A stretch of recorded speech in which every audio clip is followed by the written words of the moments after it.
Thank you all. Thank you, thank you, thank you, thank you, thank you, thank you, thank you. It's so good to be back in New Hampshire. Thank you all. Thank you. And Doug sends his love to everyone as well. Oh, thank you, everyone. Nicole, thank you. You guys are just so extraordinary, and I applaud the way you do the business that you do and the love that you do in giving community. I love our small business owners. It is what you do. I'm going to talk a bit about you in a minute, but you are part of the fabric, the essential fabric of a community that cares about one another. Thank you for everything. Thank you. Thank you. And thank you to the outstanding congressional delegation, Senators Shaheen, Hassan, Representatives Pappas and Custer, and all the leaders who are here today. Thank you all. Thank you all for taking the time to be here this afternoon. Thank you, everyone. Thank you. So before I begin, I do want to say a few words about this tragic shooting that took place this morning in Winder, Georgia. We're still gathering information about what happened, but we know that there were multiple fatalities and injuries. And, you know, our hearts are with all the students, the teachers, and their families, of course, and we are grateful to the first responders and the law enforcement that were on the scene. But this is just a senseless tragedy on top of so many senseless tragedies. And it's just outrageous that every day in our country, in the United States of America, that parents have to send their children to school worried about whether or not their child will come home alive. It's senseless. It is, we've got to stop it. And we have to end this epidemic of gun violence in our country once and for all. You know, it doesn't have to be this way. It doesn't have to be this way.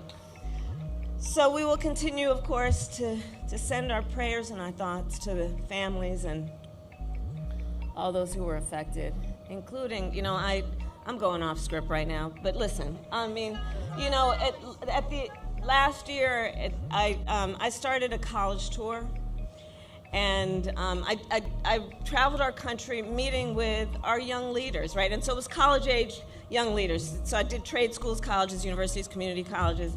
By the way, I love Gen Z. I just love Gen Z. Right?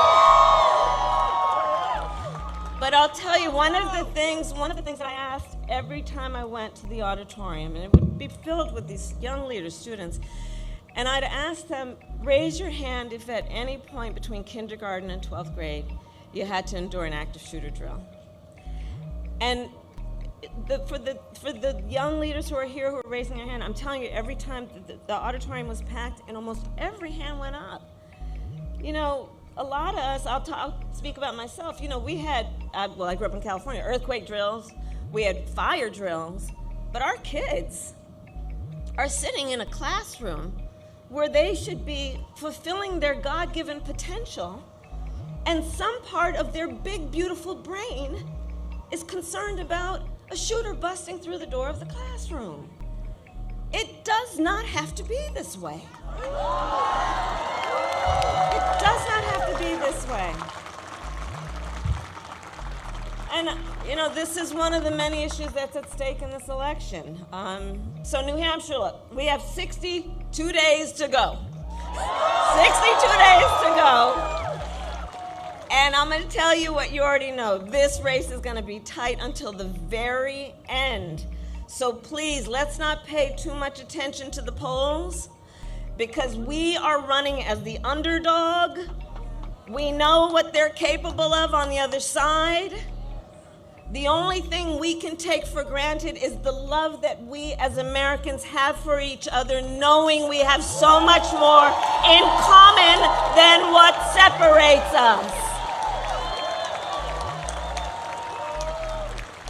And we've got some hard work ahead, but we like hard work. Hard work is good work.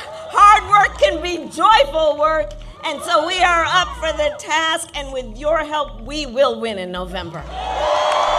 we will win in November.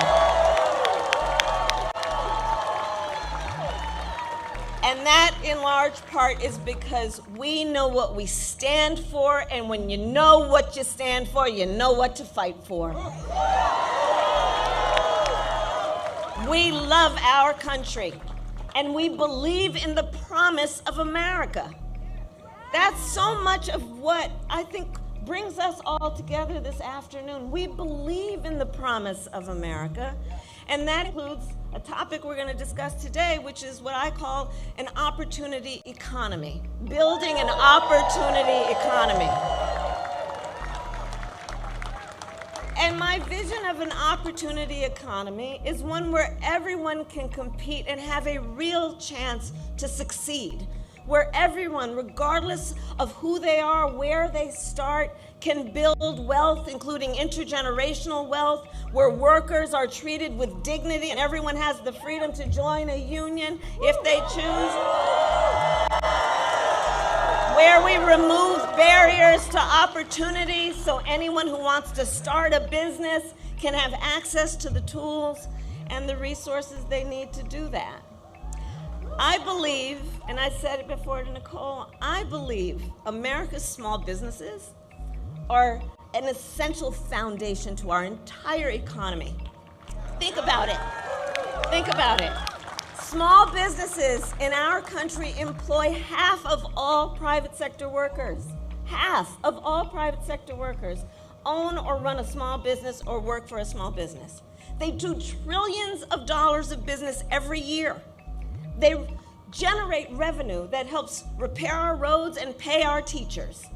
And you know, for all of those who are or know of small business owners, the thing I love about you is that you're not only leaders in business, you are civic leaders. You are community leaders. You are mentors. You hire locally. You believe in the community, and you're part of the glue of the fabric that holds communities together. You provide the local meeting space. You are the types of folks where you know who your regulars are, and when someone's walking in the door and you can tell they've had a bad day, you know exactly what they need. Isn't that the best of who we are?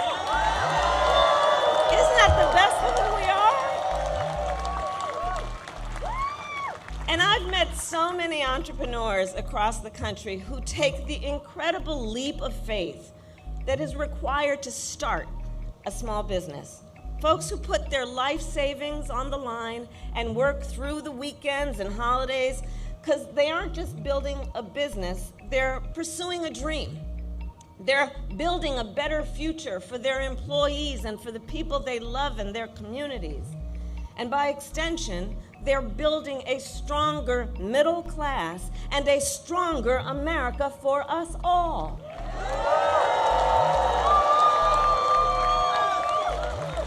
And so all of this is why, as president, one of my highest priorities will be to strengthen America's small businesses.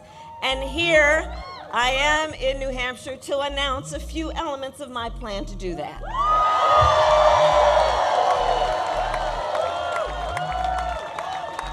So first, we're going to help more small businesses and innovators get off the ground, okay? Now, I'm setting what some, I'm sure, are going to call a very ambitious goal, but you know what? I think we should admire ambition in each other.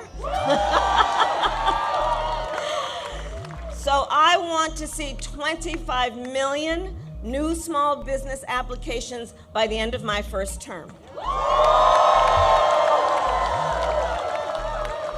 And to help achieve this, we will lower the cost of starting a new business. So here's the thing. On average, it costs about $40,000 to start a new business in America. That is a great financial barrier for a lot of folks, and it can hold entrepreneurs back. And the current tax deduction for a startup is just $5,000, okay? So then you gotta make up the delta there. Gotta figure out how you're gonna do that. Not everyone has access to that kind of wealth and capital. So, part of my plan is we will expand the tax deduction for startups to $50,000.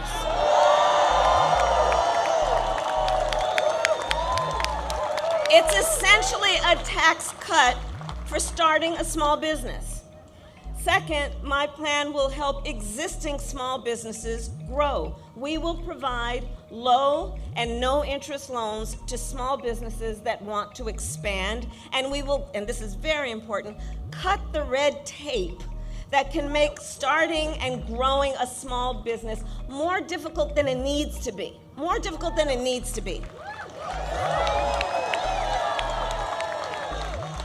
For example, we will make it cheaper and easier for small businesses to file their taxes. Similar to how individuals can take a standard deduction. You know, I said to my team, kind of like, now I'm going to date myself again because they no longer do it, but kind of like you remember the 1040 EZ? Like that kind of idea, right? Like, let's just take away some of the bureaucracy in the process to make it easier for people to actually do something that's going to benefit our entire economy. Third, my plan will invest in small businesses and innovators throughout America, and here's why. We know that talent exists everywhere in our country, from rural towns to city centers. But not everyone has access to the financing, to venture capital, or expert advice. It's not that they don't have the skills, it's not that they don't have the work ethic. It's access to these resources. So under my plan, we will expand access to venture capital, we will support innovation hubs and business incubators, and we will increase federal contracts with small businesses. And we will have a particular focus on small businesses in rural communities, like right here in New Hampshire.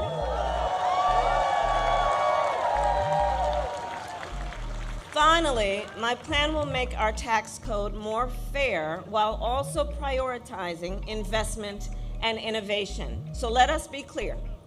Billionaires and big corporations must pay their fair share in taxes.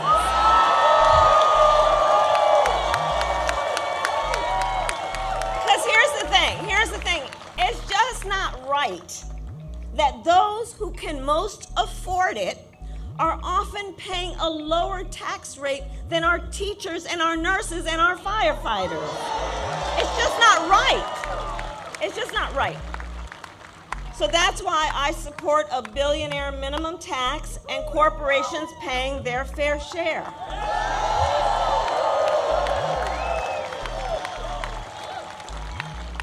And while we ensure that the wealthy and big corporations pay their fair share, we will tax capital gains at a rate that rewards investment in America's innovators, founders, and small businesses. So here's the detail. If you earn $1 million a year or more, the tax rate on your long-term capital gains will be 28% under my plan, because we know when the government encourages investment, it leads to broad-based economic growth and it creates jobs, which makes our economy stronger. Now compare that to what Donald Trump plans. He intends to cut off federal programs that give loans to small businesses. He plans to give billionaires massive tax cuts and to cut corporate taxes by over $1 trillion, even as they pull in record profits. His plans will add more than $5 trillion to the national debt, and that is on top of the $2 trillion tax cut he gave them when he was president and when he exploded the deficit. We know how to count. We know how to count. And now he also wants to impose what in effect is a national sales tax on everyday products and basic necessities, which will skyrocket the cost for families and small businesses. And New Hampshire, on top of all of this, if Donald Trump were to win in November, he intends to end the Affordable Care Act. which would significantly increase costs on small businesses, as we know. And, well, you know what? The courts are going to handle that, and we will handle November. How about that? How about that? That's how we'll handle that. How about that? But think about it. It wants to end the Affordable Care Act, taking us back to a time when insurance companies could deny people with pre-existing conditions. You remember what that was? Children with asthma, breast cancer survivors, grandparents with diabetes. So, yeah, look, we are here to tell him and them we are not going back. We're not going back. We're not going back.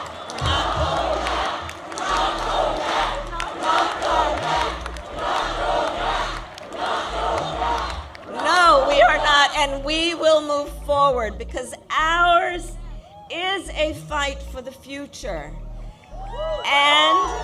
And it is a fight for freedom. And it is a fight for freedom. Now, I don't have to tell the folks of New Hampshire, the live free or die state, you know the importance of individual freedoms, fundamental freedoms. You know how hard people fought for these freedoms and that they are foundational to who we are and what we stand for as America, including the fundamental freedom of a woman to make decisions about her own body and not have her government telling her what to do.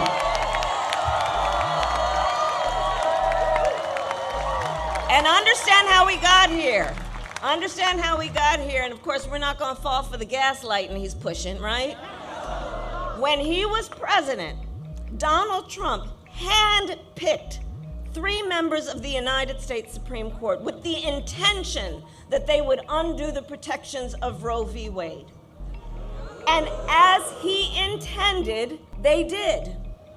And now, in more than 20 states in our nation, there is a Trump abortion ban. Many with no exceptions even for rape and incest, which is immoral. Immoral. And let us agree, and I know we do, one does not have to abandon their faith or deeply held beliefs to agree. The government should not be telling her what to do with her body.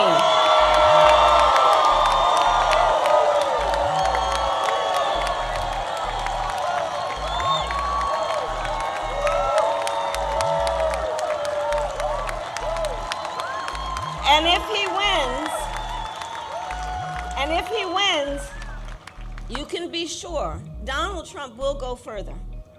And he will sign a national abortion ban.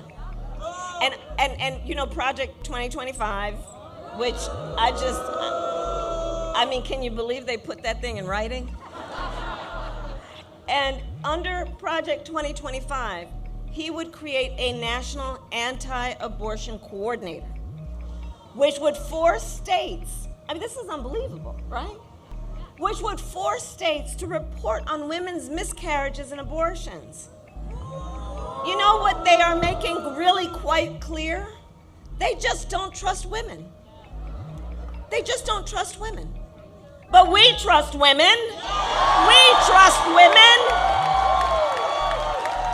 And when Congress passes a bill to restore reproductive freedom as President of the United States, I will proudly sign it into law.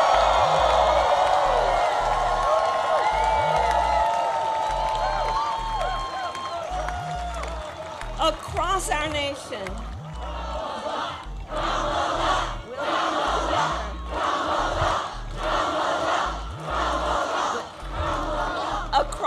nation, across our nation, and I've been traveling for many years actually, and certainly months most recently. Across our nation, I'm telling you, we are witnessing a full-on attack on hard-fought, hard-won fundamental freedoms and rights, including the freedom to vote, the freedom to be safe from gun violence, the freedom to breathe clean air and drink clean water, The freedom to love who you love openly and with pride.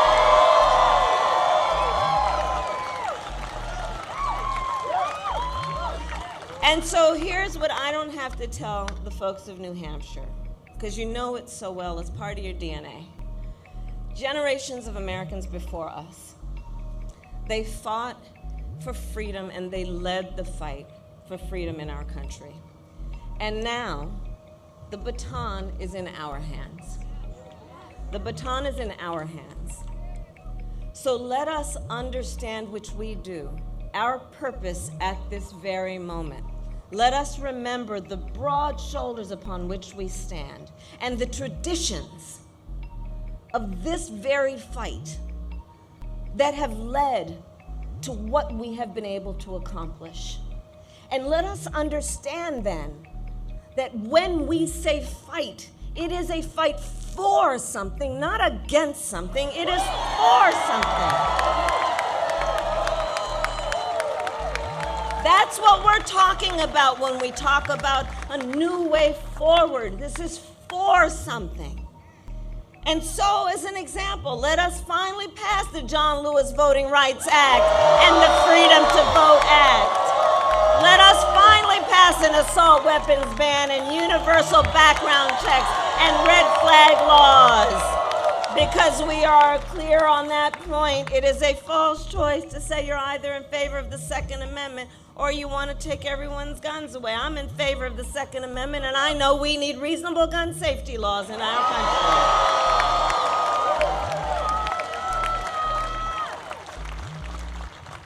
And there's another point that I'd like to stress about this election in 24.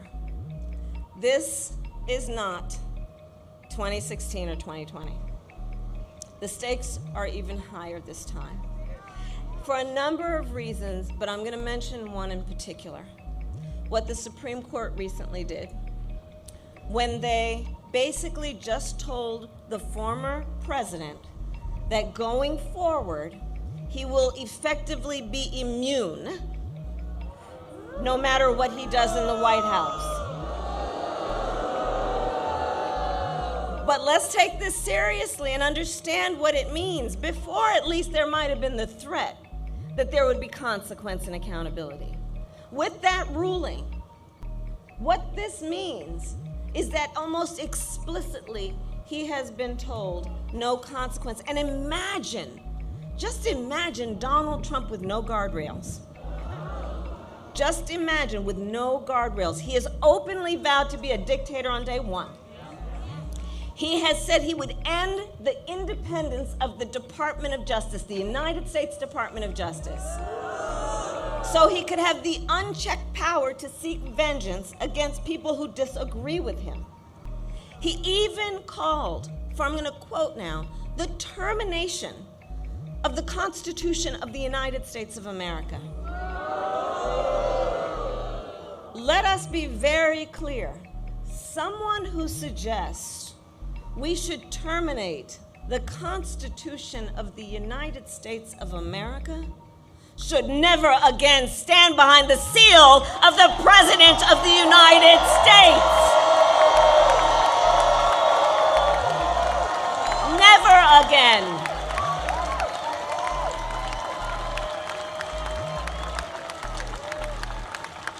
So I'll end where I started. When it comes down to it, we are all here together because we love our country. We love our country. And we know the privilege and pride that comes with being an American. And I do believe it is one of the highest forms of patriotism to fight for the ideals of our country. That is how we realize the promise of America.